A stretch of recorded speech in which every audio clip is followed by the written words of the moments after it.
Era uma vez, em Hollywood, uma loira curvilínea ainda mais popular do que Marilyn Monroe, que foi pioneira e implementou técnicas de publicidade que ainda são praticadas pelas estrelas de reality shows e das redes sociais de hoje.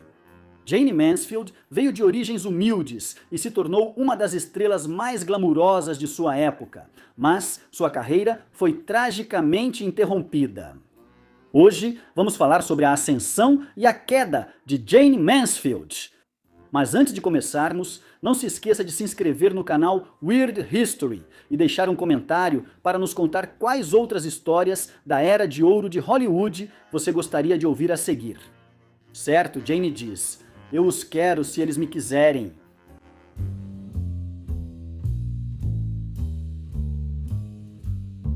Vera Jane Palmer pode ter nascido um gênio.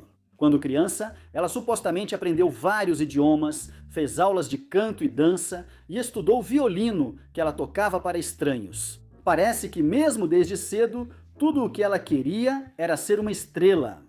Essas ambições aumentaram após ela ter aulas de teatro na faculdade. Após atuar em teatro local, ela convenceu o marido Paul, com quem se casou aos 16 anos, a se mudarem para Los Angeles e buscar seus sonhos em Hollywood. Em poucos anos, seu casamento acabou, liberando-a para buscar atenção em Hollywood, até protagonizando o primeiro acidente de figurino da história. Ela foi convidada para uma festa de imprensa, celebrando a estreia do filme subaquático de Jane Russell. Enquanto ela ficava perto da piscina usando um biquíni vermelho de lamê, com os fotógrafos observando, seu top de repente caiu.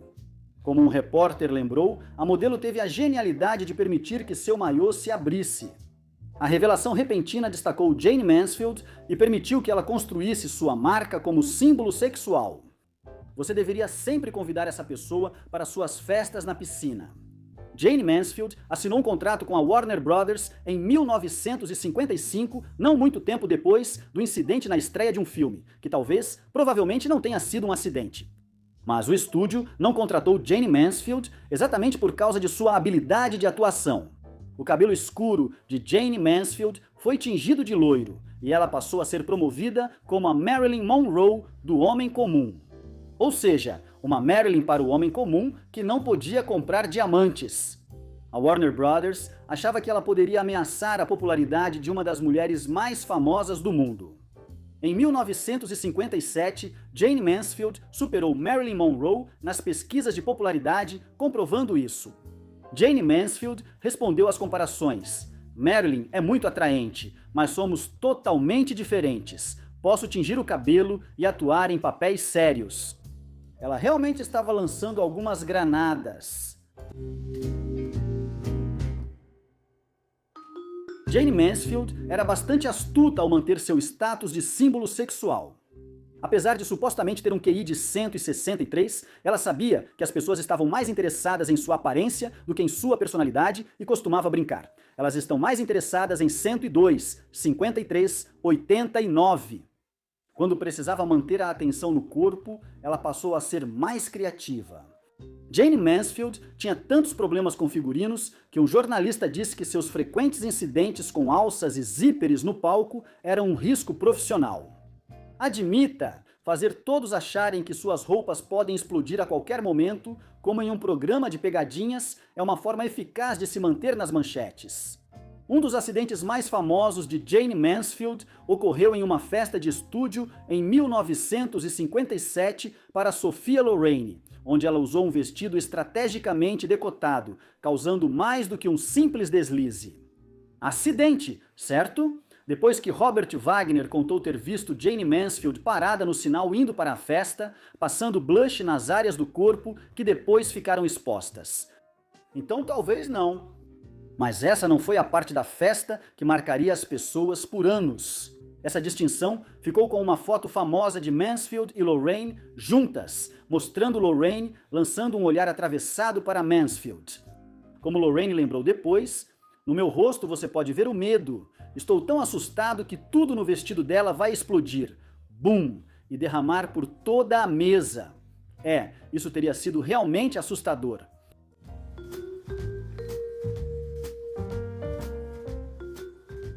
Mansfield rompeu com a Warner Brothers.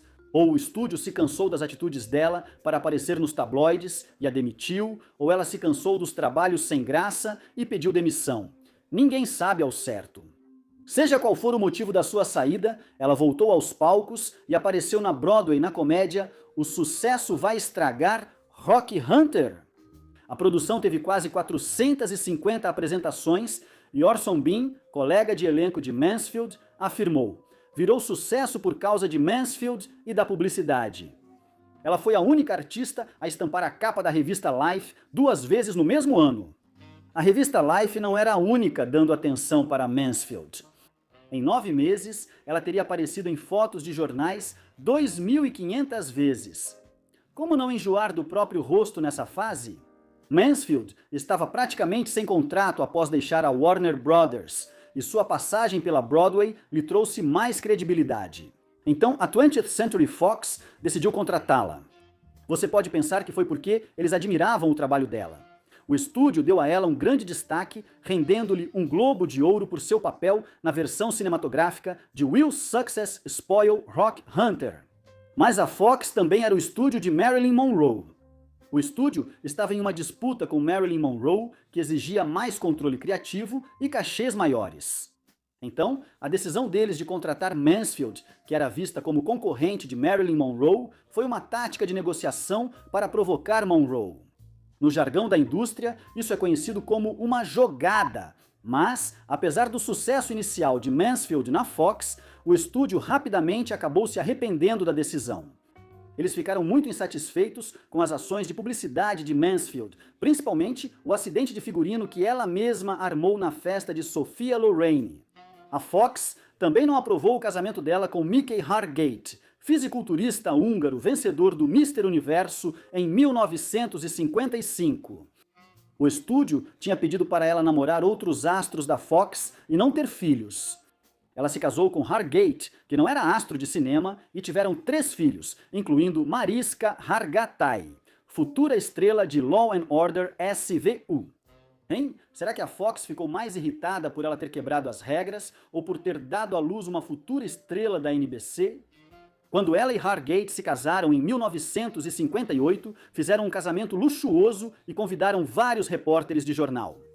Ela também revelou publicamente o local da cerimônia, o que resultou em cerca de 8.000 curiosos aparecendo. Ela também comprou uma mansão na Sunset Boulevard, chamou-a de Palácio Rosa e adotou a cor como uma espécie de marca pessoal. De carros a casacos de pele, Jane Mansfield colecionava tudo rosa para ser instantaneamente reconhecida pelo público, só para ter uma marca registrada. E isso deixava o estúdio maluco. Mas a Fox não encerrou o contrato dela. Eles a puniram de outras formas, como emprestando-a para produções estrangeiras, consideradas inferiores aos filmes de Hollywood, e dando-lhe papéis menores.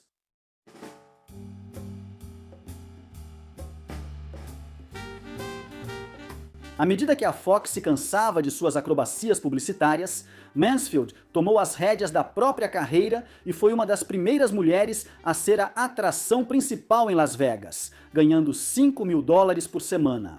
Ela também começou a fazer aparições públicas em troca de móveis para casa, comida, dinheiro e até animais de estimação. Ela participava de cerimônias de inauguração por uma taxa de $1.000 e aceitava uma variedade de títulos, incluindo Miss Contador Geiger, Miss Suéter de Nylon e Miss Prevenção de Incêndios. Supõe-se que o título de Miss Traitor Industrial foi discutido. Esse comportamento, comum hoje entre estrelas de reality shows e celebridades, era inédito na época. Um jornal de 1961 disse que Jane Mansfield achou uma forma de lucrar com a fama que pode criar um tipo inteiramente novo de estrela. O papel não é grande coisa, mas o pagamento é espetacular. Nem a senhorita Prevenção de Incêndios evitaria essa alfinetada. Como Mansfield seguia com dificuldades para conseguir papéis de destaque no cinema, a Fox encerrou seu contrato após a morte de Marilyn Monroe em 1962. Ficando desesperada, ela decidiu que causar ainda mais polêmica era sua única maneira de voltar aos holofotes. Então, em 1963, a atriz estrelou Promises e ofereceu ao grande público algo novo: nudez. Apesar de já ter aparecido de toalha em O Sucesso Estragará Rock Hunter, e enfrentado vários acidentes de figurino em público, foi a primeira vez que uma atriz americana surgiu totalmente nua em um grande filme da era do cinema sonoro. Pode parecer estranho hoje, mas naquela época a nudez era inédita nos filmes americanos. Jayne Mansfield esperava que quebrar esse tabu revitalizasse sua carreira. Apesar do suposto escândalo do filme lhe render atenção, isso não ajudou em seu objetivo de ser levada a sério como atriz. Na meados da década de 1960, o público deixou de comprar ingressos para seus filmes. Ela trabalhou na TV e em teatros locais para continuar atuando e, segundo relatos, passou a beber demais. Embora ela ainda fosse financeiramente bem-sucedida, a imagem de pin-up hipersexualizada, que durante anos lhe proporcionou tudo o que sempre quis, estava começando a sair pela culatra para valer. Então o que aconteceu? Bem, sabe como você está cansado de ver as Kardashians em todo lugar? A estratégia dela de saturar jornais e revistas com sua imagem fez com que o público se cansasse de Jayne Mansfield. Segundo um jornalista da época, Jayne Mansfield vende jornais e revistas, atrai milhões de telespectadores e reúne multidões por onde passa. Mas no cinema, ela é um grande fracasso. Pode ser que o público tenha visto tanto Jayne Mansfield de graça que pagar pelo mesmo privilégio era demais. Nem a tentativa dela de fazer um piloto de TV em 1965 deu certo. O programa de Jayne Mansfield teria sido uma meta-sitcom sobre uma mulher que ganhou fama como símbolo sexual, mas que agora lutava para ser levada a sério como atriz shakespeariana.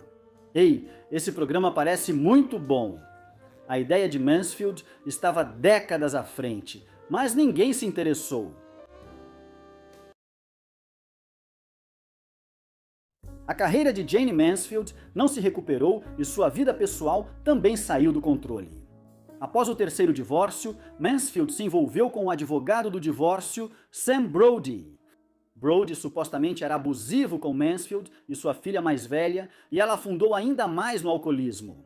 Enquanto os dois viajavam juntos com 3 dos filhos de Mansfield e o motorista em 29 de junho de 1967, a tragédia aconteceu. Ela saía de uma apresentação em um restaurante em Biloxi, Mississippi, quando o motorista bateu na traseira de um caminhão. Jayne Mansfield, Sam Brody e o motorista morreram instantaneamente. As crianças dormiam no banco de trás, ficaram feridas, mas sobreviveram. As manchetes continuaram a cercar Mansfield após sua morte. Rumores diziam que sua morte foi causada por uma maldição de Anton LaVey, fundador da Igreja de Satã, que teve breve relação com Mansfield e supostamente tinha ciúmes de Brody. Embora LaVey possa ter amaldiçoado o casal, já que não parece do tipo que evita maldições, é improvável que isso tenha relação com o acidente. A morte de Mansfield teve um resultado positivo. A Administração Nacional de Segurança, no tráfego rodoviário, criou uma lei após a colisão exigindo protetor traseiro em todos os reboques de caminhão para evitar que veículos passem por baixo, como no caso do carro de Mansfield. Esse recurso de segurança é conhecido como Barra de Mansfield. Por que a carreira de Mansfield declinou enquanto Marilyn Monroe, considerada sua rival por um grande estúdio devido à semelhança entre elas, se tornou um ícone amado?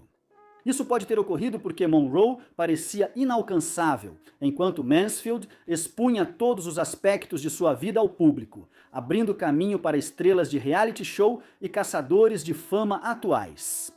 A carreira dela pode ter estagnado com a mudança dos padrões de beleza.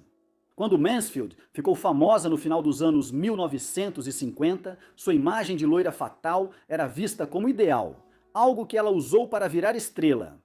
Mas durante os anos 1960, a ideia popular de sex appeal começou a mudar das pin-ups das décadas de 1940 e 50 para favorecer novas estrelas descoladas como a atriz Raquel Welch e a modelo Twiggy. Mas Mansfield, que construiu uma carreira breve, porém duradoura com sua astúcia midiática, provavelmente acharia um jeito de se manter relevante. Ela provavelmente teria tingido o cabelo de vermelho. O filme Roar, de 1981, acompanha um homem que vive pacificamente entre animais selvagens na África até que sua família o visita e tudo sai do controle. O verdadeiro inferno foi nos bastidores, com 70 membros do elenco e equipe feridos no set. Isso é só o começo. Agora vamos ver alguns colegas de elenco bem terríveis no cinema.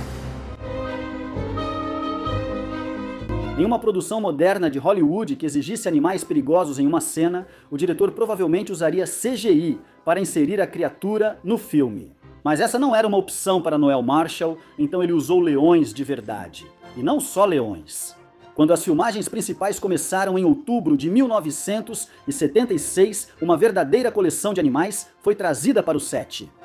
O elenco animal incluía 132 leões-tigres, leopardos, pumas e onças.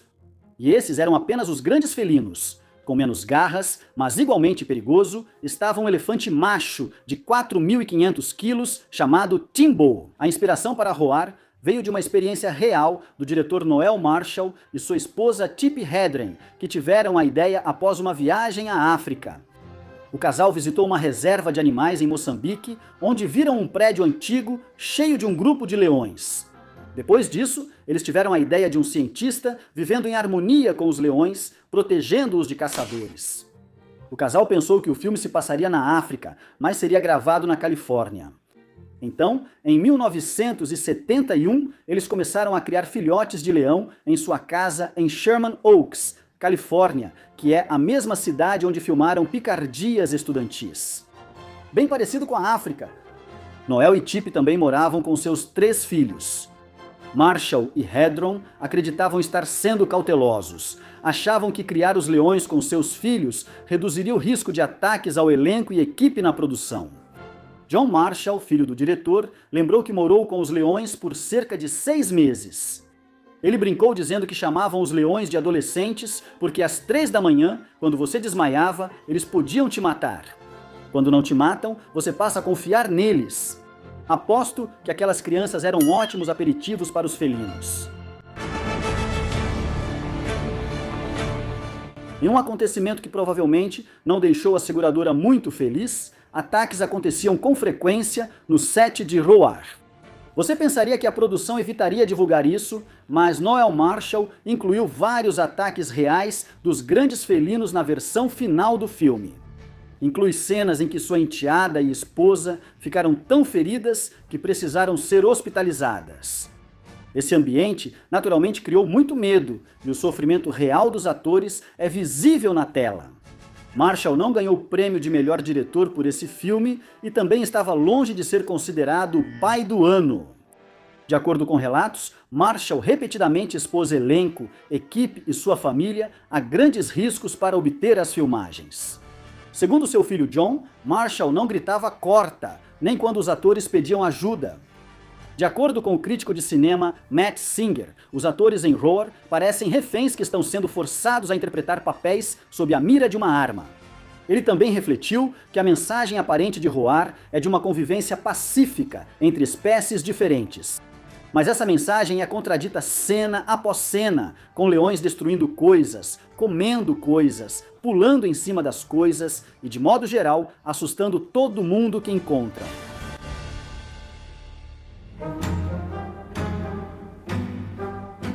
A filha adolescente de Tippi Hedren, Melanie Griffith, que depois brilhou em filmes como Uma Secretária de Futuro, Totalmente Selvagem, Atração Perigosa e A Fogueira das Vaidades, participou de Roar, experiência que foi traumática para ela. Ela chegou a abandonar o projeto por um tempo, dizendo que não queria ficar com metade do rosto. Mas infelizmente para ela, voltou apenas para ser mordida e arranhada por um leão. Griffith passou por cirurgia reconstrutiva facial para reparar os danos. Para piorar, a cena do ataque a Griffith aparece no filme final. Tippi Hedren escreveu um livro em 1988 sobre a produção de Roar, chamado Os Gatos de Shambhala. De forma estranha, ela queria que sua história sobre a produção de um filme em que as pessoas eram repetidamente atacadas por leões mostrasse as possibilidades de relações entre humanos e grandes felinos. É difícil de entender, mas claramente ela ainda sentia isso mesmo após quase serem mortos pelos grandes felinos. Para constar, Hedren levou sua cota de maus tratos durante a produção. Ela teve gangrena após Timbo, o elefante, esmagar sua perna com a tromba e a presa. Um leão mordeu a parte de trás da cabeça dela. Ela quebrou a perna e precisou de enxertos de pele após ser arremessada por Timbo durante a montaria. Novamente, vários desses ataques aparecem na versão final do filme.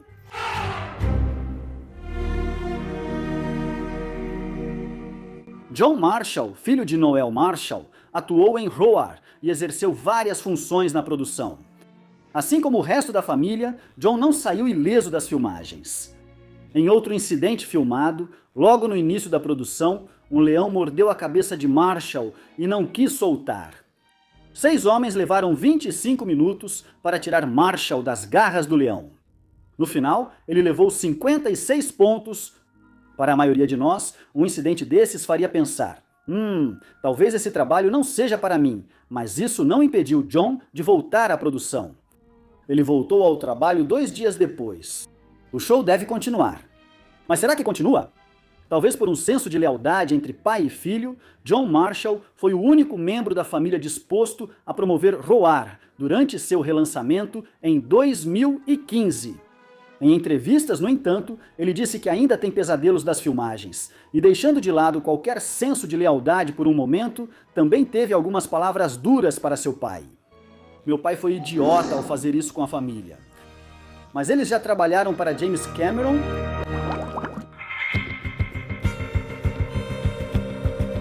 Noel Marshall foi roteirista, diretor e astro de Roar, e os ferimentos eram prova disso.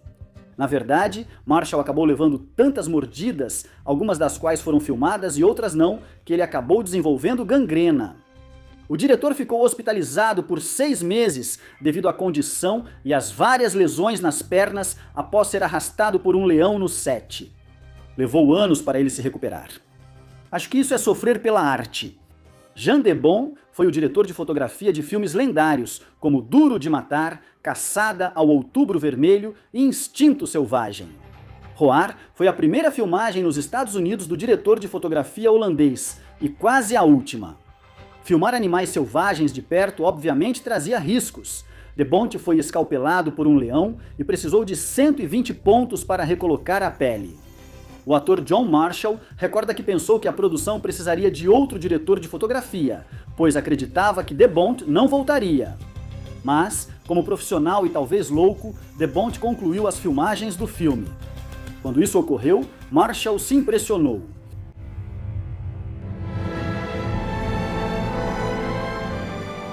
Roar foi filmado em Soledad Canyon, a cerca de 80 quilômetros ao norte de Los Angeles, Califórnia.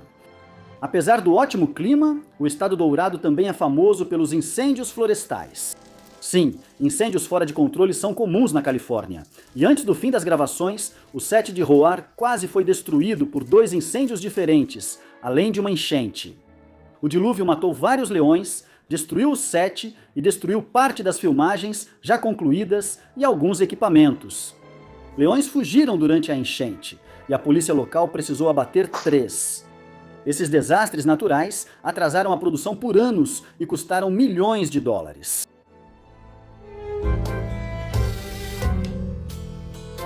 Tippi Hedren e Noel Marshall se divorciaram em 1982. E sem surpresa, o filho de Marshall, John, acredita que o desastre que foi Roar teve algo a ver com isso. De acordo com John, Melanie era enteada de Noel, mas filha biológica de Tippi. Ele acreditava que o fato de seu pai continuar colocando a garota, que na época tinha 17 anos, em perigo tão extremo, causou um forte impacto na mãe dela. Embora outros fatores possam ter influenciado, a teoria de John é fácil de acreditar. Noel Marshall achava que poderia filmar Roar em 6 meses com um orçamento de $1 milhão.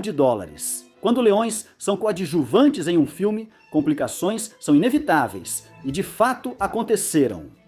Marshall e seu diretor de fotografia, Jean Debon, foram obrigados a filmar as cenas em estilo documental, muitas vezes cobrindo a ação com 8 câmeras Panavision 35mm. A cena em que Marshall dirige um Jeep com tigres na parte de trás levou 2 semanas de ensaio.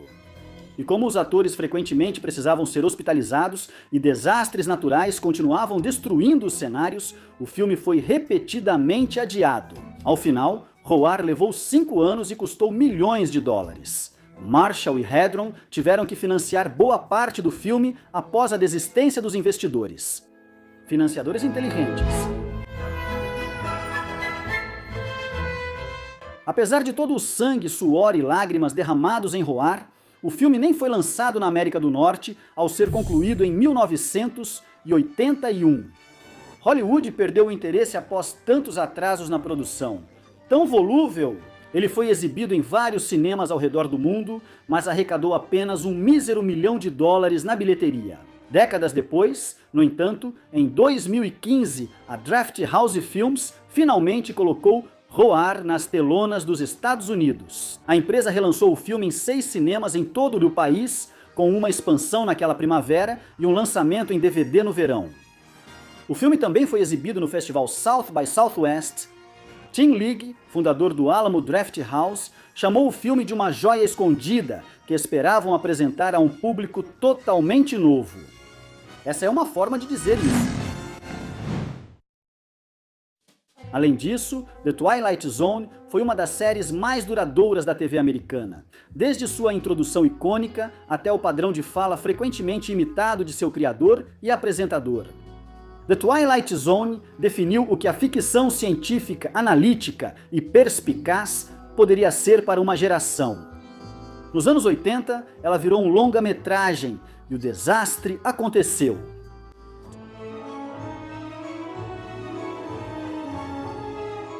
The Twilight Zone foi um programa de TV que foi ao ar de 1959 a 1964. Foi ideia do roteirista Rod Serling. O programa durou um total de 5 temporadas e apresentou as primeiras aparições de muitos futuros superastros, como Dennis Hopper, William Shatner e Robert Redford. The Twilight Zone conquistou um lugar nos corações e mentes dos americanos de todas as classes sociais. Nos anos 80, já se discutia em Hollywood o retorno de The Twilight Zone. No fim, Steven Spielberg foi contratado para assumir o reboot. Apesar das discussões sobre trazer a série de volta à TV, Steven Spielberg preferiu reunir colegas cineastas de Hollywood e levar a obra-prima de Rod Serling ao cinema.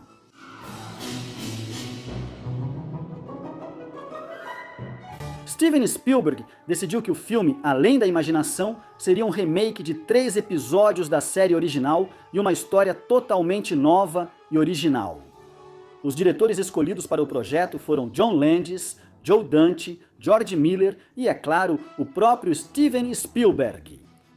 John Landis dirigiu Tempo Esgotado, baseado no episódio Qualidade da Misericórdia da série Além da Imaginação.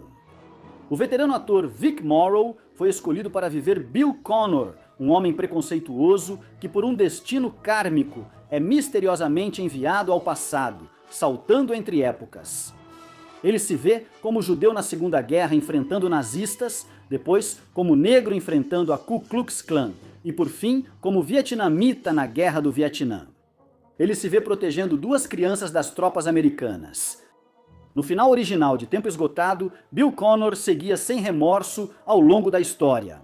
Após preocupação do estúdio, Landis incluiu uma cena onde Connor salva as crianças do fogo cruzado, arriscando a vida, dando mais dimensão ao personagem. Seu personagem diz as palavras: "Juro por Deus, vou proteger vocês", o que acabaria sendo um presságio irônico.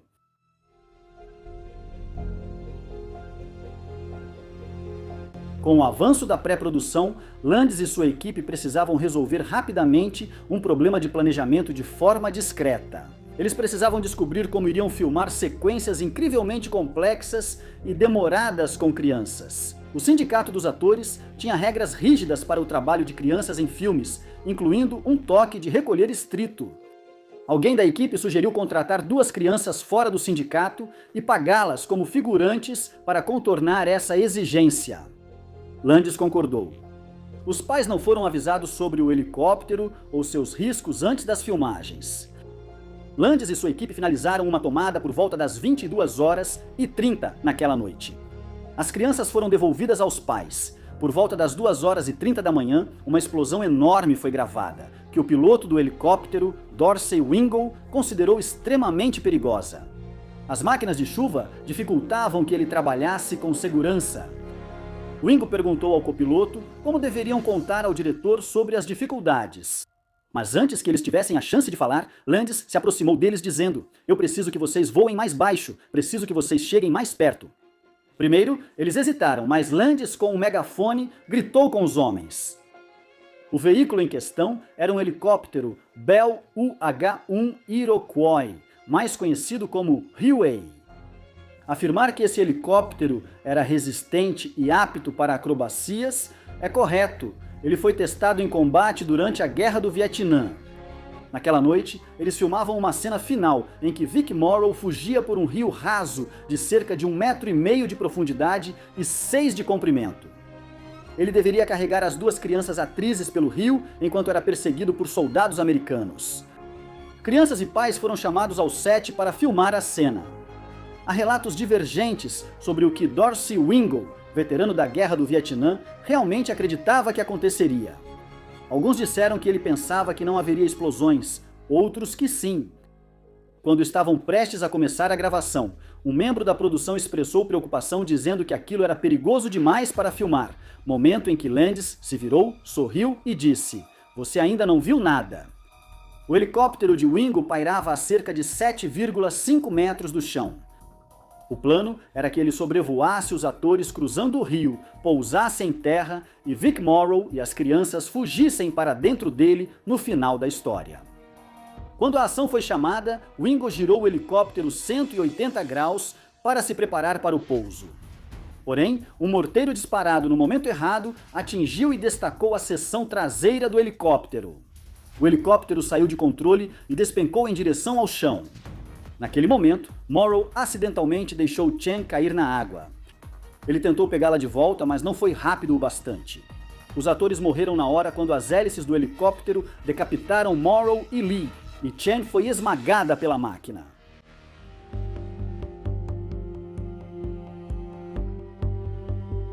O set foi fechado após o acidente e os pais das duas crianças foram levados rapidamente a um hospital próximo, chorando e gritando sem parar.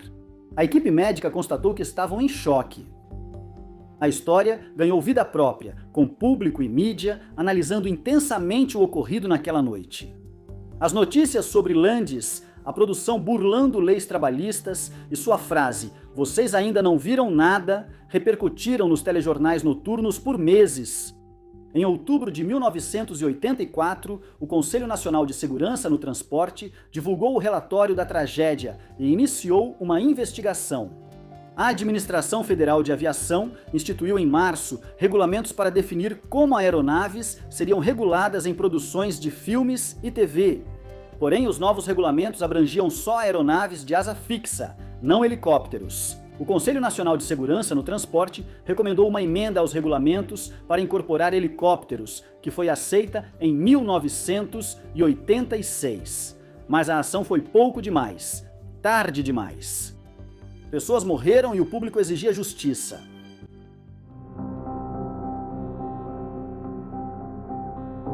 A tragédia e a comoção pública em torno do acidente no set de Além da Imaginação, o filme, levaram a um processo civil e outro criminal contra os cineastas que durou anos. Em 1986, ocorreu um julgamento estadual. Landis e seus cúmplices foram acusados de 3 casos de negligência grave e 3 casos de morte em circunstâncias ilegais, constituindo homicídio culposo. O julgamento inicial foi arquivado por falta de provas, mas depois, em tribunal de apelação, avançou para julgamento completo com júri. Os jurados estavam sob intensa observação e, em certo momento, foram ao local do acidente para assistir à reconstituição dos eventos. Landis manteve-se estoico e calado durante o julgamento. Ao ser questionado se viu as filmagens antes do julgamento, respondeu: "Só 2 vezes. É muito difícil para mim assistir." O pai de Michael Lee, Daniel Lee, testemunhou que ouviu Landis instruir o piloto do helicóptero a voar mais baixo. Os 4 pais testemunharam que nunca souberam de explosivos ou helicópteros no set.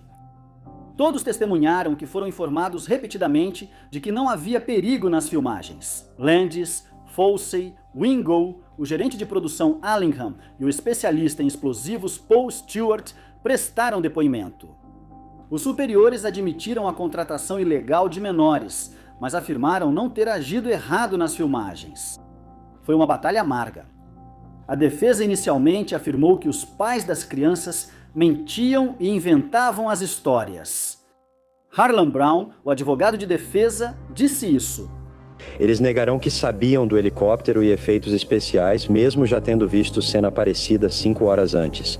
Não podemos explicar isso, pois o Sr. Folsey já contou tudo a eles. Havia uma testemunha independente e outra família recrutada, cujos filhos eram reservas e todos foram informados. Ao longo do julgamento, a defesa pediu repetidamente a nulidade do julgamento, mas foi negado. A assistente de produção, Donna Schumann, afirmou que acreditava que os criativos sabiam o que faziam e ouviu George Folsey dizer que seria preso por ter crianças tão perto de explosivos. O julgamento seguiu e as duas partes ficaram cada vez mais agressivas. Diariamente, ao fim da sessão, defesa e acusação se acusavam de mentirosos diante de várias câmeras da mídia no corredor. No final, os réus foram absolvidos no julgamento de 9 meses, que ocorreu de 1986 a 1987. O promotor depois declarou publicamente que um dos principais fatores que contribuíram para o júri declará-los inocentes foi que, de alguma forma, eles haviam sido informados de uma inverdade. Que John Landis faria um filme sobre o julgamento e os escolheria para se interpretarem.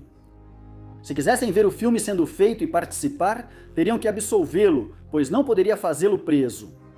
Isso era verdade? Claro que não. Mas o júri supostamente ouviu isso, e qualquer coisa que Landis estivesse rabiscando em um bloco de anotações durante o julgamento, eles coletivamente prestariam atenção, presumindo que ele estivesse escrevendo uma cena para esse filme mítico. Mas e as famílias das vítimas? A família de Merrill fez um acordo extrajudicial em um processo civil dentro de um ano. As famílias das crianças receberam milhões de dólares em vários processos civis, o que obviamente não amenizou a dor horrível de perder um filho. Landis falou sobre o incidente em 1996, dizendo: "Não houve absolutamente nenhum aspecto positivo em toda essa história. A tragédia, na qual penso todos os dias, teve um impacto enorme na minha carreira, do qual talvez ela nunca se recupere. Seu comportamento no julgamento teria sido tão sem remorso que destruiu para sempre sua amizade com Steven Spielberg." Ao ser questionado, Spielberg afirmou: "Nenhum filme vale uma vida. Percebo que hoje as pessoas se opõem mais do que nunca a produtores e diretores muito exigentes. Se algo não for seguro, qualquer ator ou membro da equipe tem o direito e a responsabilidade de gritar: 'Corta!'" No lançamento de Twilight Zone, nenhuma cena gravada com Morrow e as duas crianças atravessando o rio foi incluída. Não existe negócio como o show business, pelo menos nenhum que a gente conheça. O lema do showbiz é que aconteça o que acontecer, o show deve continuar. Mas e quando a estrela morre antes das filmagens acabarem? Como lidam com isso? Em 22 de janeiro de 2008, Heath Ledger, de 28 anos, foi encontrado inconsciente em sua cama por sua empregada e por sua massagista. Ao saber da situação, a amiga de Ledger, Mary Kate Olson, enviou um segurança particular ao local, mas já era tarde demais. Ledger havia sucumbido ao que mais tarde seria considerado uma overdose de drogas. O ator australiano, conhecido por O Segredo de Brokeback Mountain, havia acabado de filmar como Coringa em O Cavaleiro das Trevas, de Christopher Nolan, e estava trabalhando em O Mundo Imaginário do Dr. Parnassus, de Terry Gilliam, quando faleceu. Para finalizar o filme, Gilliam convidou os amigos de Ledger, Johnny Depp, Jude Law e Colin Farrell, para interpretar versões alternativas do personagem nas cenas restantes. Em 30 de novembro de 2013, Paul Walker, mais famoso por seu papel como Brian O'Connor na franquia Velozes e Furiosos, estava saindo de um evento beneficente com seu antigo amigo de corridas, Roger Rodas. Rodas perdeu o controle de seu Porsche Carrera GT e bateu em uma árvore, tirando instantaneamente a vida dos dois homens. Durante as filmagens de Velozes e Furiosos 7, a Universal Pictures suspendeu o projeto por tempo indeterminado para conversar com a família de Walker sobre como seguir. Eventualmente, as cenas de Walker foram concluídas usando uma combinação de efeitos especiais e dublês, incluindo seus dois irmãos na vida real, Caleb e Cody. Em resumo, eles encerraram o papel de Walker com o poder da família. Brian O'Connor se orgulharia. Uma lenda urbana afirma que a família de Bruce Lee era amaldiçoada. Mesmo para quem não acredita, é fácil entender a origem dessa história. A vida de Lee terminou tragicamente aos 32 anos em circunstâncias bizarras, e seu filho Brandon Lee também morreu depois que uma cena de ação deu errado no set de O Corvo.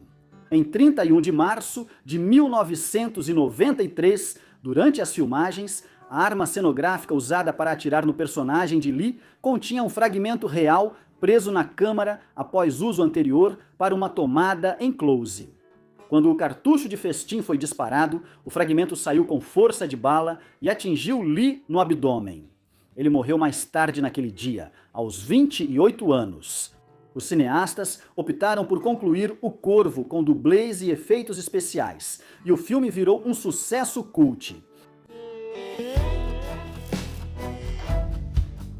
Em 31 de outubro de 1993, River Phoenix, famoso por participações em filmes como Conta Comigo e Garotos de Programa, faleceu devido a uma overdose de drogas do lado de fora do Viper Room, em Hollywood.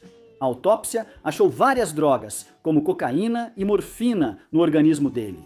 Depois, relataram que Phoenix estava em uma farra com o guitarrista do Red Hot Chili Peppers, John Frusciante. Quando morreu, Phoenix já havia terminado cerca de 80% das filmagens de Dark Blood, dirigido por George Schleicher. O filme permaneceria inacabado por 19 anos e a família Phoenix se recusaria a ajudar em sua conclusão. Ele foi finalmente exibido para um público restrito no Festival de Cinema da Holanda em 2012, com Schleicher usando narração para substituir as cenas ausentes. Depois, foi mostrado em outros festivais e teve críticas majoritariamente positivas.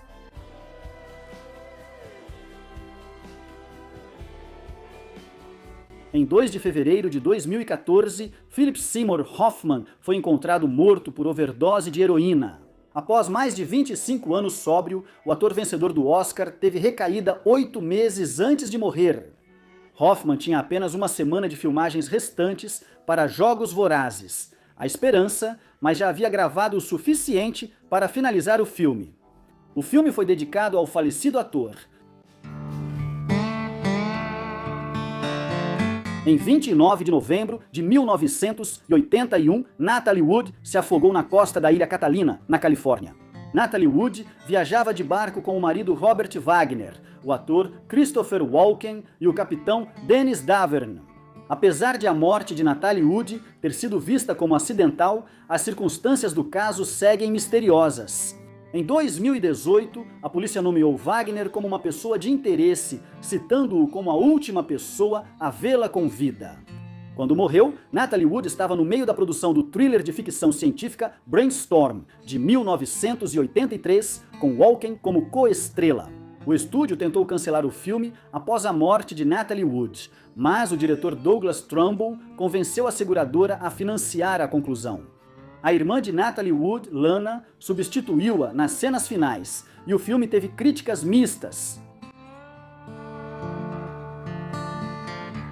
A icônica loira Marilyn Monroe estava no meio das filmagens da comédia Something's Got to Give, quando seu corpo foi encontrado em sua casa em Brentwood, Califórnia, em 5 de agosto de 1962.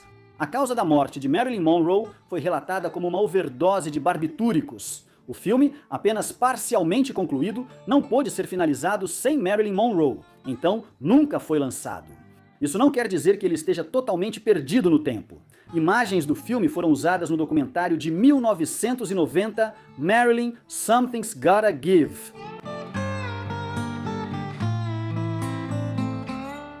John Candy foi um dos comediantes mais queridos dos anos 1980, famoso por papéis de bom coração em filmes como Antes Só do que Mal Acompanhado. No entanto, seu último filme, Wagons East, estava longe de ser icônico. Com impressionante 0% no Rotten Tomatoes, Wagons East há muito tempo é considerado um dos piores faroestes de todos os tempos. Infelizmente, após terminar seu último dia de filmagens principais, Candy sofreu um ataque cardíaco fulminante enquanto dormia em 4 de março de 1994. Wagons East foi finalizado usando dublês de corpo, efeitos especiais e reescritas. Mas o resultado final foi uma homenagem agridoce, já que o filme fracassou nas bilheterias. Cory Monteith foi um dos astros revelação da comédia musical Glee da Fox. Infelizmente, em 13 de julho de 2013, entre a 4ª e a 5ª temporada da série, o ator de 31 anos faleceu em seu quarto de hotel em Vancouver, no Canadá. As autoridades determinaram que ele sofreu uma overdose acidental, mas descartaram qualquer possibilidade de crime. Para homenagear a morte de Monteith, Glee exibiu o episódio especial O Quarterback, mostrando as consequências da morte do personagem de Monteith, Finn Hudson. O episódio, bem recebido, terminou com uma dedicatória a Monteith. Em 11 de setembro de 2003, enquanto gravava a sitcom da ABC 8 Regras Simples para Namorar Minha Filha Adolescente, o icônico astro de comédias John Ritter, mais famoso por seu trabalho em 3 é Demais, desmaiou devido a dores no peito. O ator foi levado rapidamente a um hospital do outro lado da rua e morreu naquela noite por uma dissecção da aorta causada por um defeito cardíaco congênito não diagnosticado. A equipe criativa incorporou a morte do personagem de Ritter, encurtou o título para 8 Regras Simples e adicionou James Garner ao elenco como avô que passa a morar com a família. O programa continuou em sua nova versão por mais uma temporada e meia antes de ser cancelado em 2005. Em 4 de setembro de 2006, o querido aventureiro, conservacionista e defensor dos animais australiano Steve Irwin, famoso como o caçador de crocodilos, faleceu tragicamente após um encontro inesperado com uma arraia. Quando morreu, o caçador de crocodilos filmava o documentário subaquático Os Mais Mortais do Oceano. O documentário seria finalizado após a morte de Irwin, sem incluir imagens ou menções ao ocorrido, apenas uma dedicatória. Enquanto Terry, viúva de Irwin, diz que as imagens de seus últimos momentos foram destruídas, alguns da produção afirmam que ainda existem. Quando Don Rickles faleceu aos 90 anos em 2017, ele ainda não havia gravado suas partes para Toy Story 4 de 2019. Mas o diretor Josh Cooley não conseguia imaginar outra pessoa no papel de Senhor Cabeça de Batata e não deixaria a morte impedi-lo. Para finalizar o filme, a equipe de edição da Pixar analisou mais de 20 anos de gravações de Don Rickles, incluindo diálogos, cenas excluídas, curtas e brinquedos licenciados, e registrou cada palavra, cada tosse e cada murmúrio, para que pudessem montar tudo o que fosse necessário. Depois, Cooley trabalhou junto com os roteiristas Andrew Stanton e Stephanie Folsom para escrever falas gerais para o personagem Senhor Cabeça de Batata, que eles montaram usando o banco de dados de frases de Don Rickles que haviam arquivado. Funcionou e o filme foi um sucesso. O ícone dos filmes de terror Bela Lugosi, mais conhecido por interpretar o Conde Drácula, sofreu um ataque cardíaco fatal em 16 de agosto de 1956, enquanto filmava o filme B de baixo orçamento Plano 9 do Espaço Sideral. Após a morte de Lugosi, o notório diretor Ed Wood pediu ao quiroprata da família para assumir as cenas restantes de Lugosi, apesar de não se parecer nem soar nada como o ator. E no que deu? Bem, Plano 9 ficou famoso por ser chamado de o pior filme de todos os tempos, mas tem uma legião de fãs que o cultuam até hoje. O lendário ator de terror provavelmente acharia isso divertido. Conhecido por estrelar a clássica sitcom Sanford e Filho, o ator Redd Foxx faleceu em 11 de outubro de 1991 após sofrer um ataque cardíaco no set de seu programa A Família Real. O personagem de Redd Foxx, em Sanford e Filho, fingia ataques cardíacos como piada. Então os colegas inicialmente acharam que ele brincava, mas logo perceberam a verdade. O programa foi criado como um veículo para Redd Foxx, então, quando decidiram continuar a produção sem ele, a audiência caiu. Os produtores criaram um episódio especial para abordar a morte do personagem de Redd Foxx e trouxeram Jack Harry para renovar o programa. Mesmo com Jack Harry em 2 papéis distintos, o programa não se recuperou da perda de sua estrela e foi cancelado antes do fim da temporada. Apenas 12 dias depois da estreia de sua série na ABC, 8 é Demais, a atriz vencedora do Emmy, Diana Hyland, foi diagnosticada com câncer de mama e faleceu em 27 de março de 1977. Embora poucos episódios tenham sido exibidos, o papel de Diana Hyland, mãe da família, não foi assumido por outra atriz. A morte dela foi incluída na história, e 8 é Demais seguiu por mais 5 temporadas. Em 23 de julho de 1982, o veterano ator Vic Morrow faleceu em um acidente dramático enquanto filmava uma cena de guerra para Além da Imaginação, o filme. Morrow e 2 crianças atores estavam gravando uma cena de fuga quando um helicóptero, pairando a 7 metros de altura, caiu em cima deles, ferindo fatalmente os 3. O diretor John Landis foi acusado de homicídio culposo, mas foi absolvido após um julgamento de 9 meses. O filme acabou sendo lançado com críticas mistas e fez com que o co-diretor de Twilight Zone, Steven Spielberg, rompesse relações com Landis.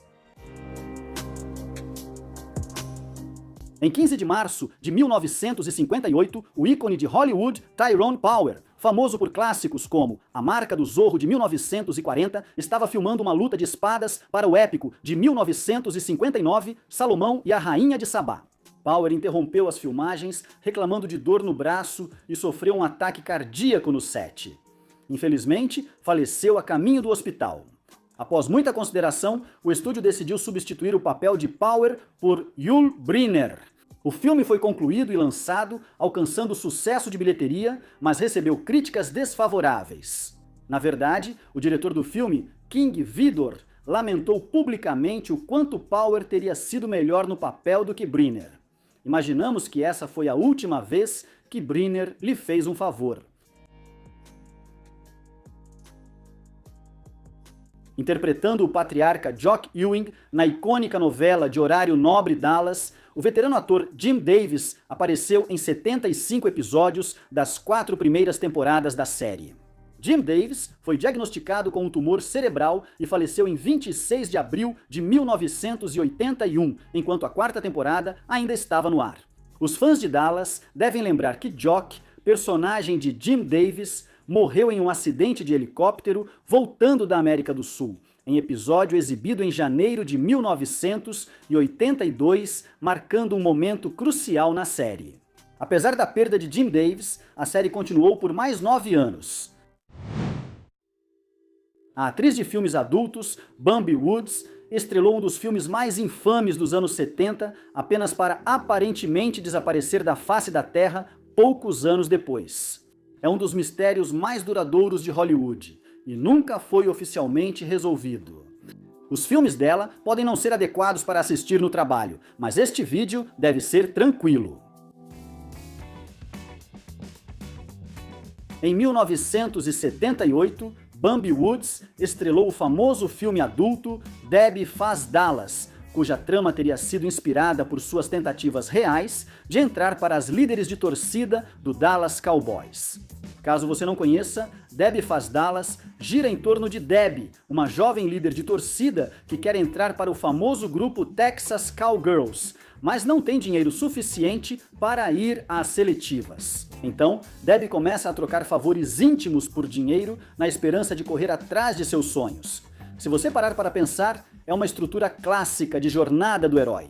Além disso, muitas das cenas foram filmadas na biblioteca do Instituto Pratt e no Brooklyn College. Os cineastas pediram permissão para filmar nos 2 locais, mas não informaram o tipo de filme. Talvez pudessem ter dito que era uma aula de anatomia humana. Os uniformes das líderes de torcida das Texas Cowgirls no filme são quase iguais aos uniformes reais das líderes de torcida do Dallas Cowboys da época, o que desagradou o time da NFL. O Dallas Cowboys processou rapidamente os cineastas por violação de direitos autorais, mas eles usaram o processo a seu favor, acreditando que isso lhes daria publicidade. Com o processo de um dos times mais populares da NFL, o filme ganhou atenção nacional e vendeu 50 mil cópias após sua estreia nos cinemas. Os filmes Debbie Faz Dallas e o próprio título fizeram tanto sucesso que inspiraram uma porção de derivados. Woods continuou interpretando Debbie em duas continuações, Debbie Faz Dallas Parte 2 e Debbie Faz Dallas 3, o capítulo final, lançados em 1981 e 1985, respectivamente. Curioso terem dado ao último um título similar aos filmes de Sexta-feira 13. Bem, talvez não seja tão estranho assim. Debbie Faz Wall Street foi lançado em 1991 e em 2000, Debbie Faz Nova Orleans saiu em vídeo. Em 2007, a Vivid Entertainment lançou um filme chamado Debbie Faz Dallas. Novamente, até mesmo o musical Off-Broadway, Debbie Faz Dallas. O musical chegou em 2002, embora tenha um tom de comédia satírica e substitua as cenas adultas por números musicais. 5, 6, 7, 8...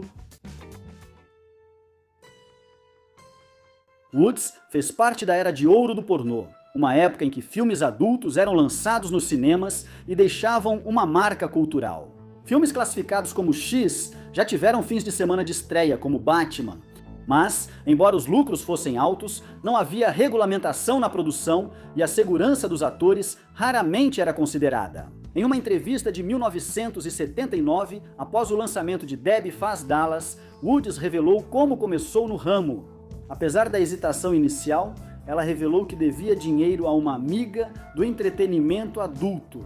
A amiga a convenceu a fazer um filme para que Woods pagasse o empréstimo.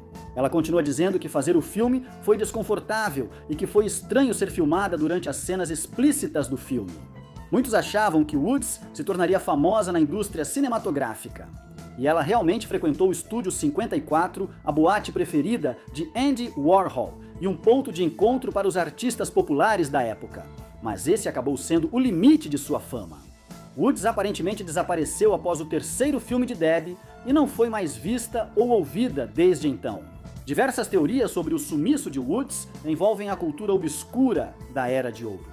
Alguns dizem que a atriz não estava pronta para a atenção. Outros apontam uma suposta overdose como causa da morte. Teorias sobre o desaparecimento de Bambi Woods cresceram devido a boatos parecidos sobre sua colega Michelle Carpenter, conhecida como Arcadia Lake, que atuou como Tammy em Debbie Faz Dallas. Arcadia Lake atuou em mais de 40 filmes antes de se aposentar em 1984. Ela foi brevemente casada com Eric Edwards, colega de elenco de Debbie Faz Dallas. Ao serem questionados sobre como se conheceram, provavelmente respondiam apenas trabalho e mudavam de assunto. Em 1991, foi relatado que Arcadia Lake morreu de overdose. Persistiram rumores de que Arcadia Lake teria acabado do lado errado da máfia, ou seja, aquele em que você acorda com uma cabeça de cavalo na cama. Essa teoria não foi confirmada por fontes jornalísticas, mas a indústria adulta há muito se envolve com o crime organizado. Debbie Faz Dallas tem ligações diretas com a La Cosa Nostra, o que pode explicar por que muitos acreditam que eles estão envolvidos no sumiço de Bambi Woods. Michael Zaffarano, também conhecido como Mickey Z, esse é um nome típico de mafioso, foi produtor de Debbie Faz Dallas e um chefe de alto escalão da família criminosa Bonanno.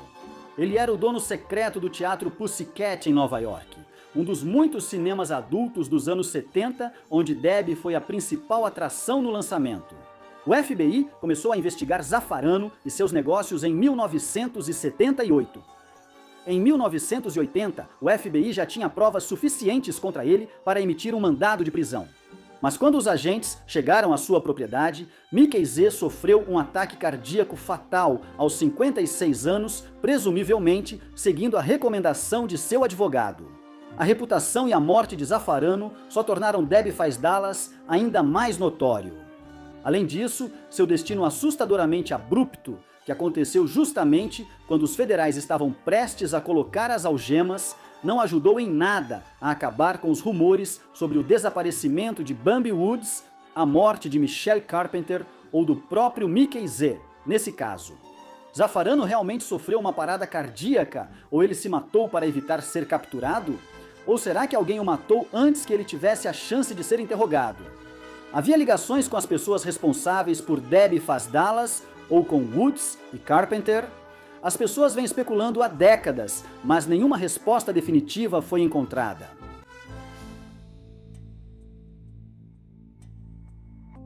Em um artigo de 2005 escrito no jornal australiano The Age, o repórter Luke Benedictus afirma que Woods sucumbiu a uma overdose em 1986. Apesar de o artigo não citar fontes e a afirmação parecer infundada, isso explicaria de forma simples, mas trágica, porque Woods sumiu de repente. No entanto, o artigo não tinha detalhes confiáveis, nunca foi repercutido por outras fontes e uma investigação revelou que era fraco. A história sugere que Benedictus foi enganado por testemunhas ou apenas criou uma solução para o infame mistério de Hollywood do nada. Em 2007, uma pessoa enviou um e-mail para o site de título confuso, Yes But No But Yes, alegando ser Woods. O indivíduo o aceitou dar entrevista, mas não apresentou prova de identidade. Na entrevista, o suposto Woods afirmou que deixou a indústria de filmes adultos por vontade própria e voltou a morar com os pais por alguns anos antes de se casar. A pessoa afirmou morar na Califórnia com o marido, com quem está casada há 20 anos, e os filhos adolescentes, e disse que não dependia da antiga carreira por estar financeiramente bem. Eles disseram que foram reconhecidos como Woods várias vezes ao longo dos anos, mas menos conforme envelheceram. Embora fosse certamente plausível que a pessoa entrevistada fosse de fato a atriz desaparecida há muito tempo, a suposta Woods também não forneceu detalhes específicos e nada apresentado na entrevista trouxe respostas definitivas. No fim das contas, parece mais provável que essa entrevista tenha sido feita por um impostor, seja um fã querendo dar um desfecho à história para outros fãs, ou apenas alguém em busca de notoriedade. Problemas com drogas e overdoses ainda são frequentes no entretenimento adulto. No documentário de 2005, Debbie Does Dallas Uncovered, Jim Clark, o diretor do filme original, afirmou que Woods fez isso. Usava drogas, mas não disse que ela teve overdose. No documentário, Clark contou que contrataram um detetive particular para investigar o paradeiro de Woods. Ao descobrir seu nome verdadeiro, não citado no documentário, o detetive investigou o passado da atriz e contatou sua família. O detetive teria encontrado Woods vivendo discretamente em Des Moines, Iowa, e afirma que Woods não tinha interesse em ganhar mais publicidade por causa da antiga carreira. Claro, é impossível saber se as afirmações dos investigadores eram verdadeiras, apenas conjecturas ou mentiras criadas para vender o documentário e dar um final feliz ao caso de Woods. Embora o mistério nunca tenha sido resolvido, a maioria dos rumores em torno de sua entrada na indústria e de seu desaparecimento envolve a máfia, drogas e coerção, o que é uma história tragicamente comum. De questões de saúde mental ao ostracismo, atores adultos frequentemente acabam à margem da sociedade, ainda mais na época do sumiço de Woods. A estrela de Debbie Faz Dallas cedeu à pressão e ao estigma. Teria sido vítima dos perigosos financiadores do filme? Será que ela trocou tudo por uma vida simples no interior? Considerando que a maioria das estrelas de filmes adultos usa pseudônimos e alter egos justamente para preservar uma vida privada longe dos holofotes, a ideia de que Woods possa ter trocado suas esporas por uma aposentadoria tranquila em algum lugar não é tão difícil de acreditar. Muito antes de The Bachelor, existia o Jogo do Encontro, um programa de televisão em que uma mulher fazia perguntas para pretendentes masculinos, escondidos de sua vista, para encontrar o homem dos seus sonhos, ou, no caso, o serial killer dos seus pesadelos. Parece um sketch do Saturday Night Live, mas esse cenário assustador realmente aconteceu na vida real.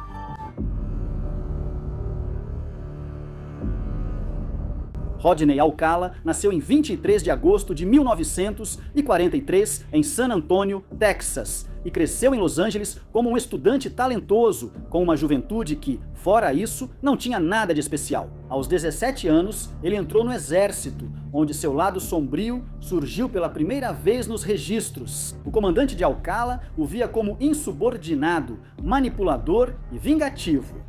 Seus registros indicavam que foi disciplinado várias vezes por agredir mulheres. Em 1964, ele desertou durante um colapso nervoso e acabou sendo diagnosticado com transtorno de personalidade antissocial. Posteriormente, ele deixaria o exército e conseguiria se formar na Escola de Belas Artes da UCLA. Em setembro de 1968, Alcala foi visto atraindo a menina Tali Shapiro, de 8 anos, para seu apartamento em Hollywood. Quando a polícia chegou, ele já a havia espancado com uma barra de aço, deixando-a em coma por mais de um mês.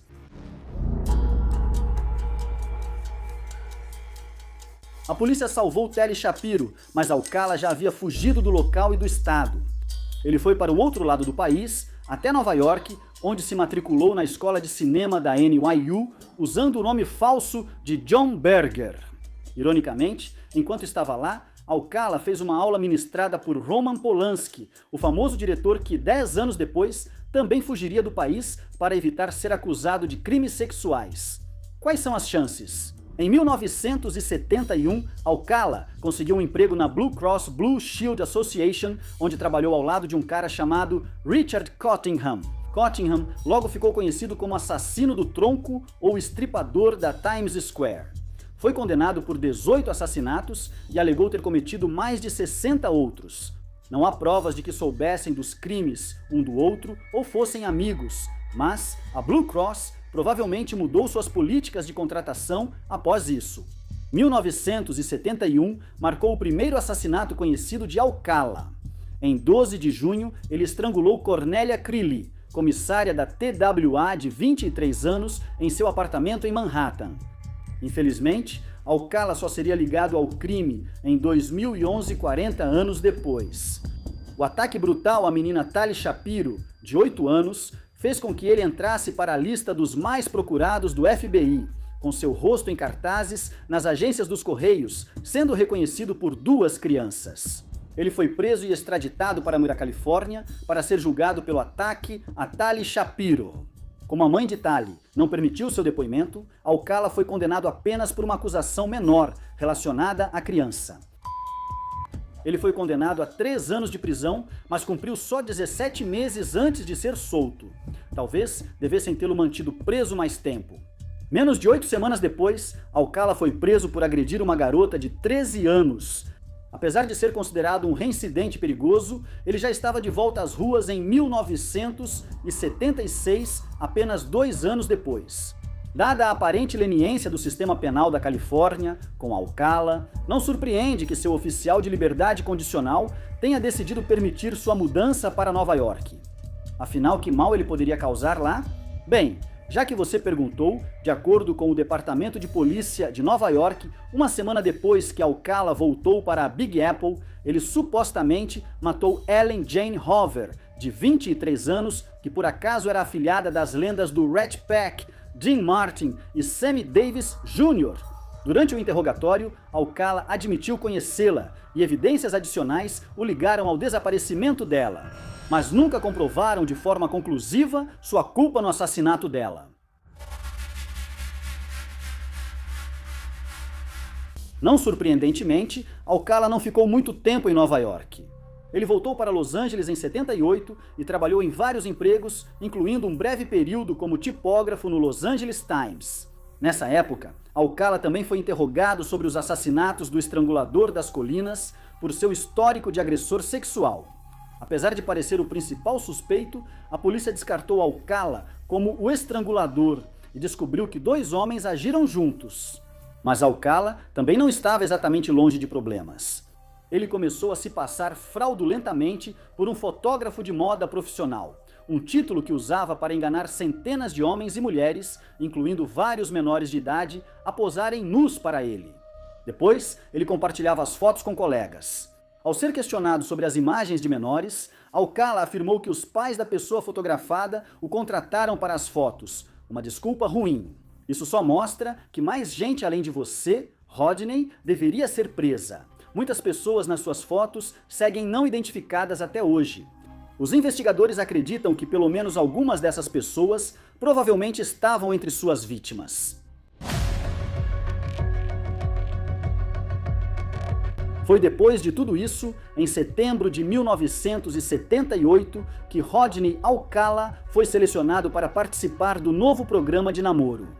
Para todos que não cresceram nos anos 70, o programa de namoro era um game show apresentado por Jim Lang. Participantes, em geral mulheres solteiras, faziam perguntas para conhecer 3 pessoas do sexo oposto.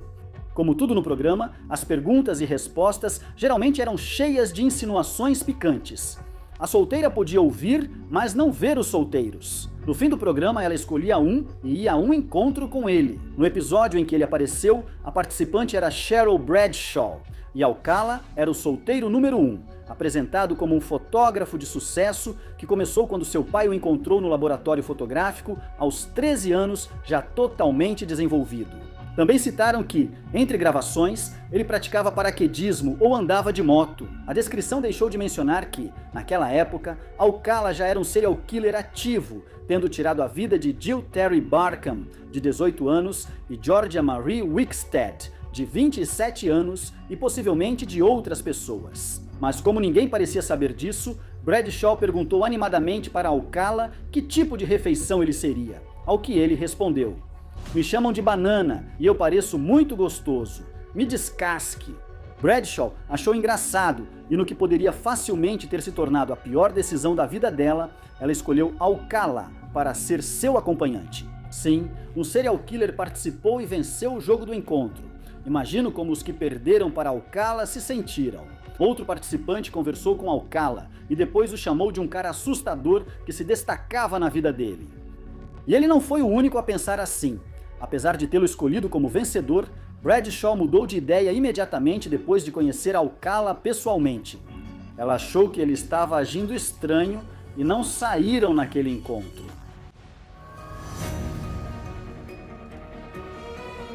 Após perder a vitória quase certa no programa de namoro, Alcala iniciou uma onda de crimes que se tornaria notória, fazendo vítimas em ritmo muito maior. Em junho de 78, ele matou a secretária jurídica de 31 anos, Charlotte Lee Lamb. E em fevereiro de 79, ele sequestrou a caroneira de 15 anos, Monique Hoyt. Monique Hoyt conseguiu fugir e denunciar o crime, mas a mãe de Alcala pagou a fiança para libertá-lo. Em junho seguinte, Alcala matou Jill Marie Parenteau, de 21 anos depois de encontrá-la várias vezes em um bar local. Ele fez o mesmo com Robin Christine Samsu, de 12 anos naquele mesmo mês, sequestrando-a enquanto ela voltava para casa da aula de balé. Alguns teorizam que a rejeição de Alcala no programa de namoro pode ter exacerbado sua sede de sangue. Rodney Alcala foi finalmente capturado em junho de 1979 e condenado no ano seguinte.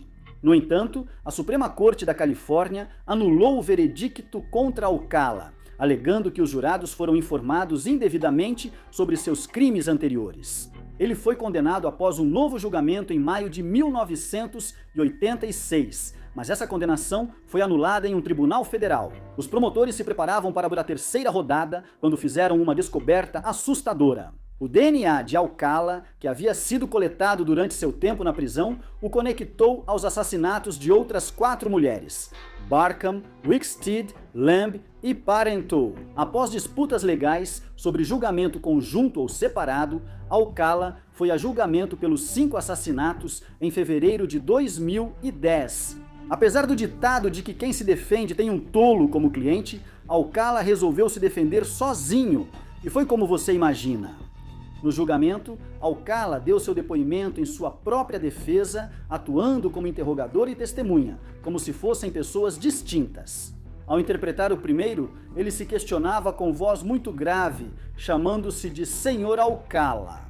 Ele fez o júri assistir a trechos de sua participação no programa de namoro e ouviu a clássica canção antiguerra bem-humorada de Arlo Guthrie, Alice's Restaurants. No fim, Alcala praticamente não apresentou defesa. Ele disse que não lembrava de machucar nenhuma mulher e afirmou que buscava emprego como fotógrafo na Knott's Berry Farm, quando um dos crimes ocorreu.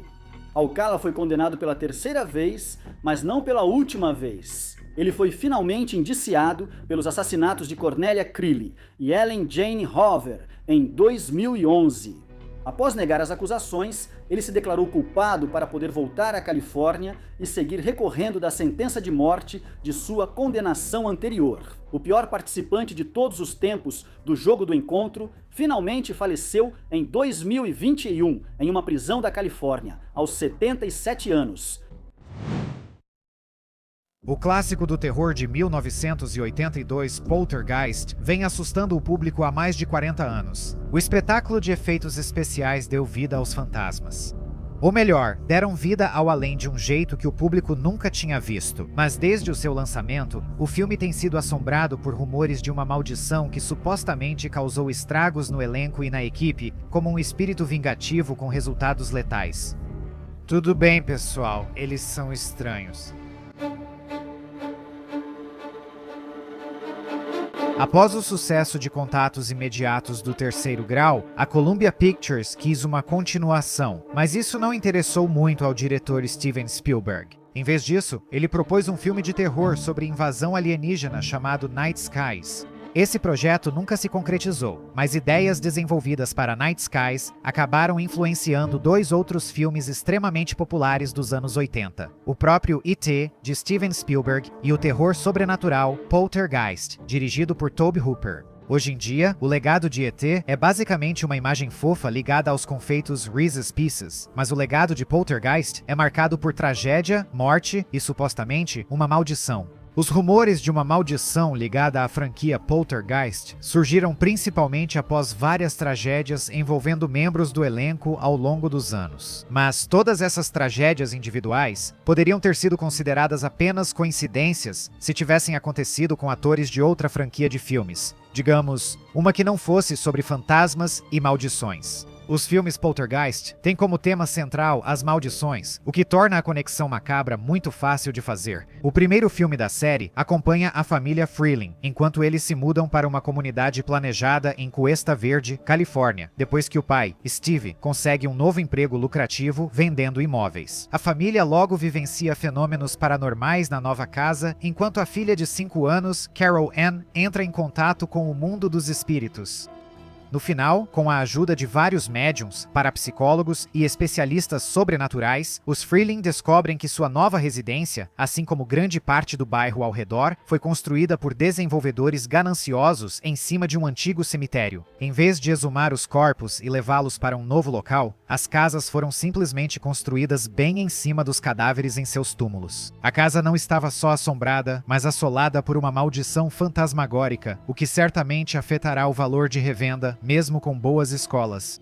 A sequência do filme aprofundou o tema da maldição. Poltergeist 2, o outro lado, mostra os Freelings lidando com as assombrações contínuas ao buscar ajuda de um xamã nativo americano, que lhes ensina como repelir a maldição usando artefatos mágicos e armas encantadas. Em certo momento, durante a produção, o ator Will Sampson, que interpretou o xamã Taylor, afirmou que sentiu uma presença malévola no set e realizou seu próprio pequeno ritual de exorcismo. Craig T. Nelson, que interpretou Steve Freeling, afirmou que após o exorcismo de Sampson, a presença perturbadora no set pareceu desaparecer.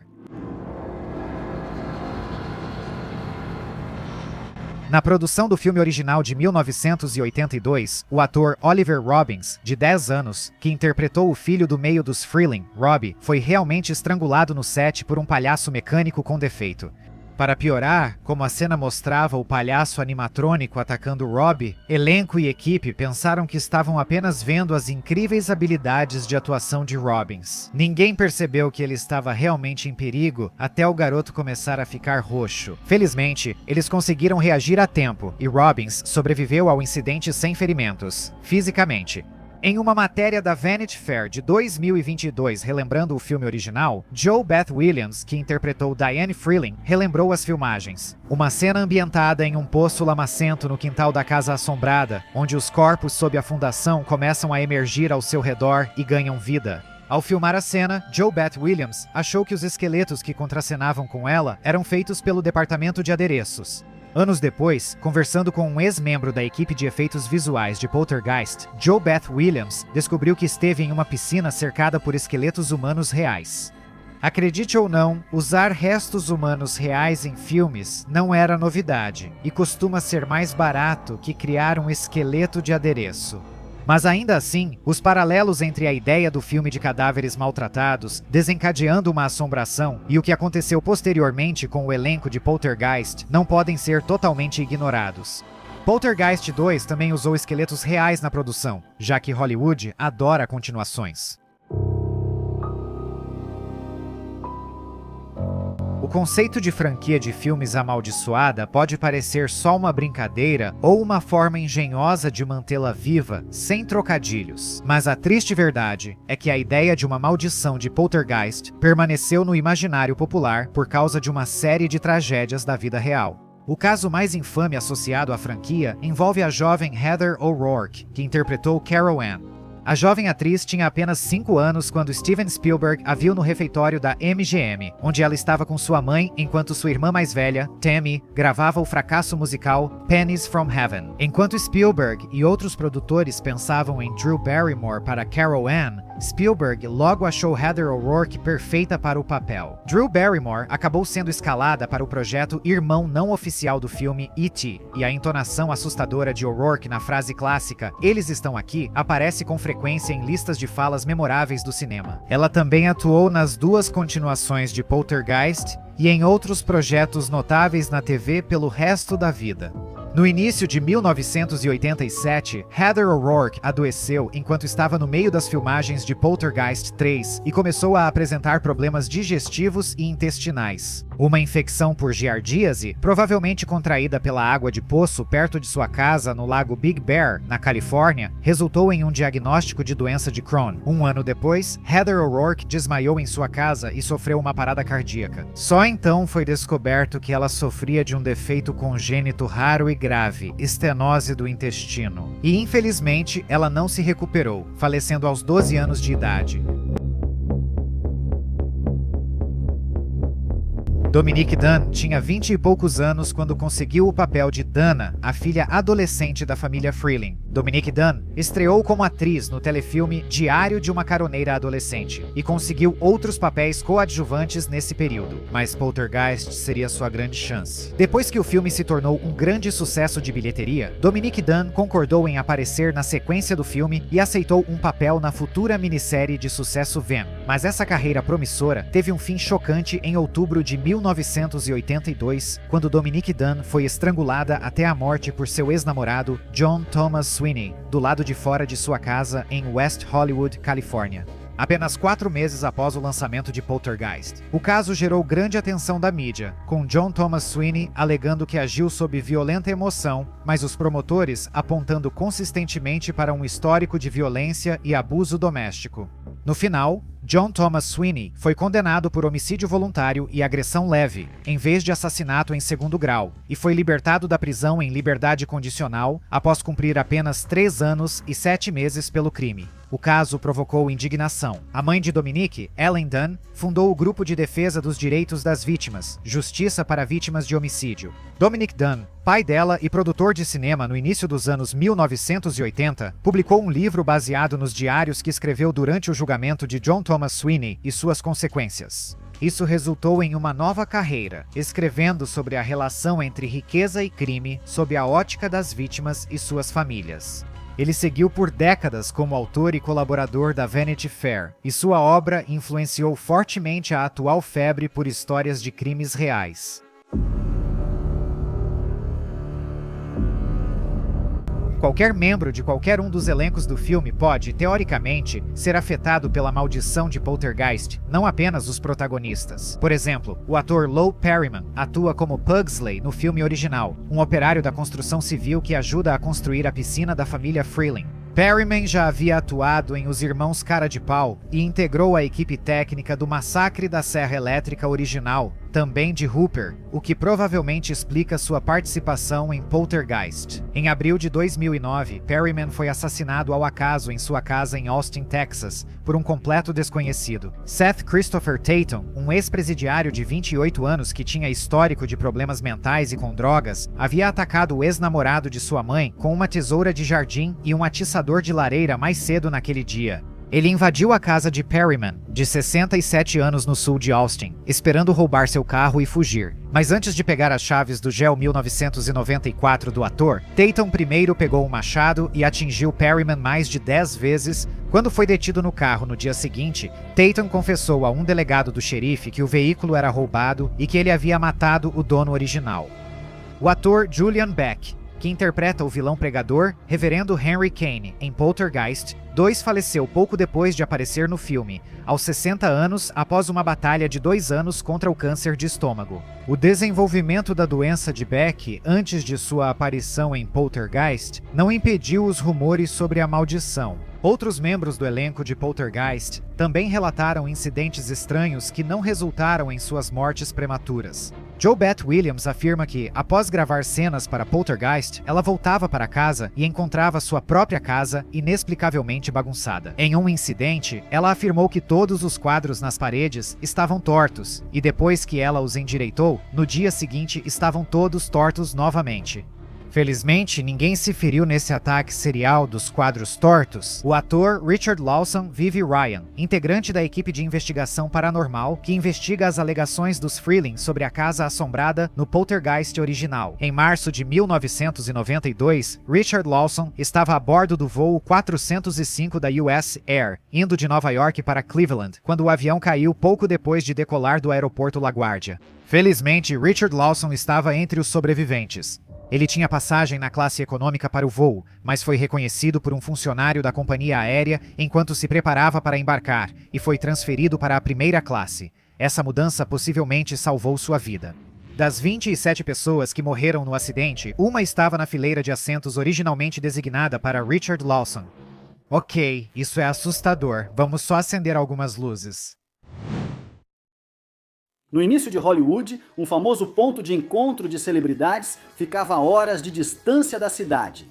Aninhada na costa central da Califórnia, nos arredores de uma vila chamada San Simeon, fica a histórica propriedade chamada La Cuesta Encantada, mais conhecida hoje como Castelo Hearst.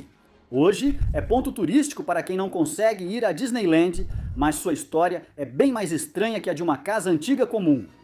Tudo bem, deixe Susana fazer isso.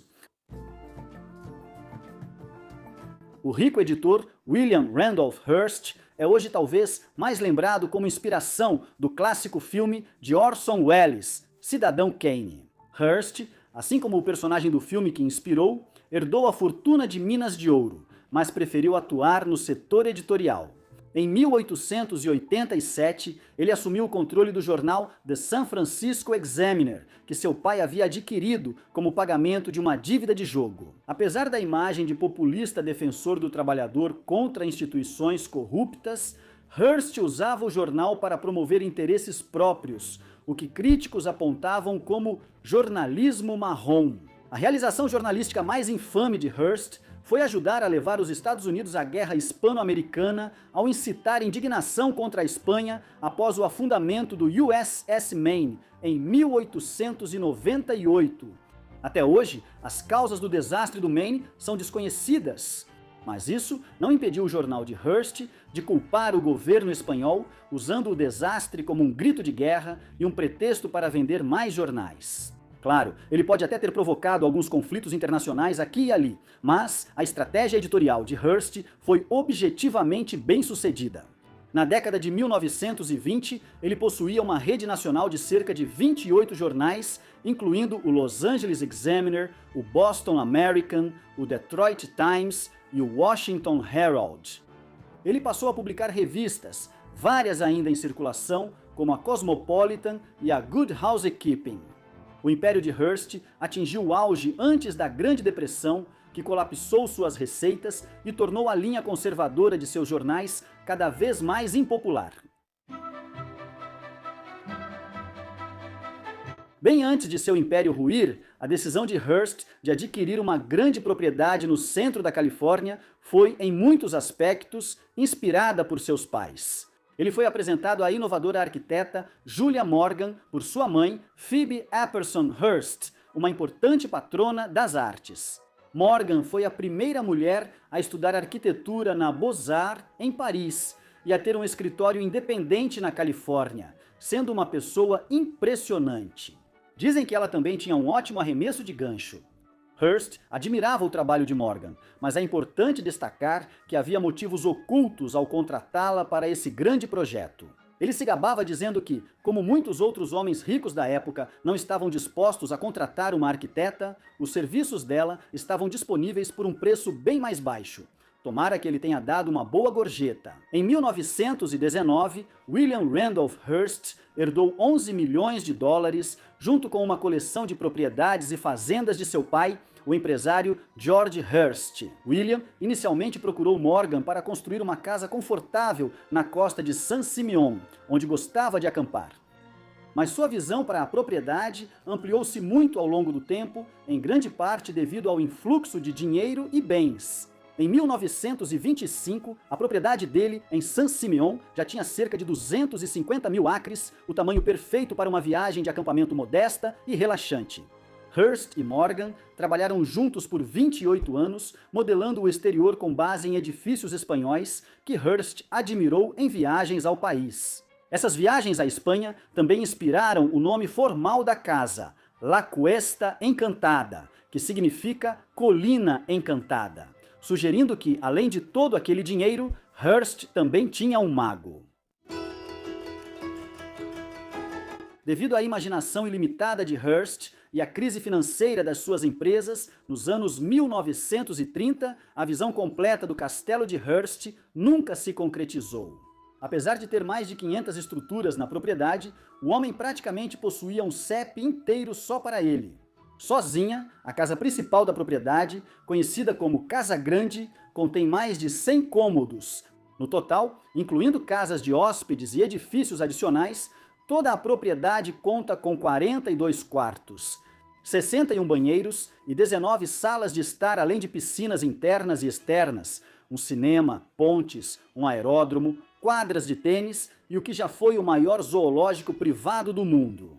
Atualmente, poucos animais permanecem em San Simeon, mas durante a vida de Hearst, a propriedade era repleta de todo tipo de criatura exótica, incluindo cangurus, camelos, iaques, avestruzes, onças, leões, elefantes, antas, tigres, macacos e várias espécies de ursos. Nossa! Devido às particularidades da contabilidade de Hearst, não é possível calcular exatamente quanto ele gastou para construir e manter a propriedade nesses anos. Algumas estimativas sugerem que, entre 1919 e 1947, Hearst gastou cerca de $1 milhão no castelo. Mas, é claro, isso era apenas para as construções. Hearst também comprava obras de arte e antiguidades do mundo todo para exibir em seu castelo, que queria como museu pessoal e residência ao estilo Tio Patinhas. Muitas dessas peças ainda estão no castelo, mas a coleção era tão grande que foi dividida entre museus e colecionadores pelo mundo. Hearst também comprou todo o mosteiro de São Bernardo de Claraval em Sacramania, na Espanha, e mandou seus funcionários desmontá-lo, pedra por pedra, para transportá-lo de volta aos Estados Unidos. Isso foi, é claro, uma tarefa impraticável e até perigosa. Em certo momento, os funcionários de Hearst teriam sido atacados por moradores enfurecidos. Infelizmente, logo após a remessa chegar a Nova York, os problemas financeiros de Hearst começaram e o impediram de concluir a remontagem. As pedras permaneceram em caixotes em um armazém no Brooklyn por 26 anos até serem compradas em 1952, após a morte de Hearst. Hearst, sua esposa artista de vaudeville Millicent e seus filhos se mudaram para a Casa Grande por volta do Natal de 1925 e ficaram lá apenas um ano, quando a infidelidade de Hearst fez com que o casamento deles desmoronasse. O casal nunca se divorciou oficialmente, mas Millicent deixou a propriedade e iniciou nova vida em Nova York como socialite e filantropa. A amante de Hearst, a atriz Marion Davies, mudou-se logo depois e se tornou a dona da casa, na prática. Imaginamos que ela tinha uma escova de dentes em cada um dos 61 banheiros. Entre 1926 e a década de 1930, o castelo virou refúgio popular para a elite de Washington e de Hollywood. Estrelas e personalidades que passaram por essas portas incluem Cary Grant, Greta Garbo, Jimmy Stewart, Bob Hope, Joan Crawford, Charlie Chaplin, os presidentes dos Estados Unidos Calvin Coolidge e Franklin D. Roosevelt, e o primeiro-ministro do Reino Unido Winston Churchill. Certa noite, o icônico comediante Harpo Marx encontrou um grande estoque de casacos de Vison no cofre do porão. Então saiu correndo pela propriedade, colocando-os em todas as estátuas do jardim como uma pegadinha, que é exatamente o tipo de coisa que você deve esperar quando convida um dos irmãos Marx. Uma das principais atrações que tornavam a longa viagem de Los Angeles até San Simeon tão popular era o fato de Hearst ter bebida à vontade. Embora a lei seca tenha sido implementada no país, a partir de 1920, Hearst mantinha uma enorme adega na propriedade, com espaço para cerca de 10.000 garrafas. Embora incentivasse os convidados a se divertirem, ele também cortava o acesso de qualquer um que achasse estar exagerando em seu estoque particular. Hearst ficou conhecido por recusar bebida à famosa Dorothy Parker, e David Niven, astro de Pantera Cor-de-Rosa, supostamente escondia garrafas em casa para evitar a desaprovação dele. Por isso, as caças aos ovos de Páscoa no castelo eram rigorosamente vigiadas. O convidado mais rico e privilegiado podia optar por vir de avião, se a viagem de carro ou trem fosse cansativa. A pista de pouso particular de Hearst possuía 2 pistas em direções opostas, permitindo operações em qualquer clima. Ele até tinha seu próprio avião para 8 passageiros, que era frequentemente usado para transportar VIPs de ida e volta. Refletores ao redor da propriedade a deixavam visível do ar e reforçavam o clima de luxo. As pistas de pouso não serviam apenas para transportar convidados. Hearst enviava pilotos pelo país para comprar e trazer seus jornais diariamente, permitindo que acompanhasse seu império. Pense no quanto de combustível de avião economizariam se ele usasse um smartphone. A propriedade tinha um rancho de 130 milhas quadradas que Hearst mantinha ao menos parcialmente ativo. Os hóspedes do castelo tinham a opção de cavalgar pelos vastos campos e até acampar sob as estrelas em noites especialmente agradáveis. Hearst às vezes organizava viagens noturnas para a área relativamente selvagem do rancho, levando mulas de carga para transportar sacos de dormir, utensílios de cozinha, além de champanhe e caviar, todos os tradicionais símbolos de uma aventura rústica. Conta-se que Hearst uma vez levou uma banda caipira ao topo da montanha usando mulas para uma apresentação privada. Espero que tenha dado fichas de bebida a eles. Convites para o castelo eram considerados um símbolo de prestígio, um sinal de que você havia alcançado o círculo da alta sociedade. Para tornar a presença ainda mais exclusiva, Hearst só convidava pessoas notáveis uma única vez. Se recusassem o convite, como Katharine Hepburn fez uma vez e depois se arrependeu, era isso, estavam excluídos para sempre. Hearst também ficou conhecido por escolher os lugares à mesa, colocando seus convidados favoritos mais perto dele durante o jantar. Diziam que um convidado percebia que seu tempo no castelo terminava quando era colocado longe do anfitrião. Esse tipo de comportamento só é tolerado dos extremamente ricos. Quando o castelo estava animado e cheio de convidados, Hearst às vezes promovia festas à fantasia na casa de praia de 110 quartos construída para Davies. Isso incluiu uma infame festa de 1938 com tema de circo, comemorando o aniversário de 75 anos do editor, para a qual Bette Davis, uma das atrizes mais famosas da época, se vestiu como uma mulher barbada e circulou muitas vezes despercebida entre os 2.000 convidados. Uma parede foi derrubada para instalar um carrossel de tamanho real. Hearst teria reconstruído a parede após a festa, mas pode ter mantido o carrossel. Embora Cidadão Kane faça alusão à grandiosidade do castelo, que no filme é rebatizado como Xanadu, não faz jus à escala gigantesca da propriedade e aos inúmeros tesouros e comodidades que Hearst mantinha lá dentro.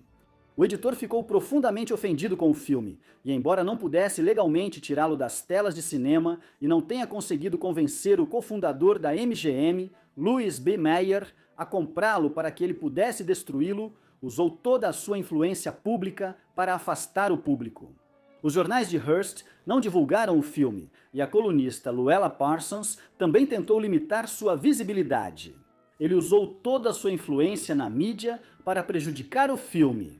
No fim dos anos 1930, Hearst ficou muito endividado, tendo que abrir mão do controle da empresa e vender jornais, revistas e coleções de arte. Isso marcou o fim da Era de Ouro do Castelo como local de festas. No início da Segunda Guerra Mundial, ele e Davis já haviam praticamente abandonado a propriedade. Hearst fez sua última visita a San Simeon em 1947, antes de se mudar para Beverly Hills, onde ficou até sua morte em 1951, e Rosebud não estava em lugar nenhum. E você, o que acha? Conte pra gente nos comentários abaixo. E aproveite para conferir alguns desses outros vídeos da Weird History.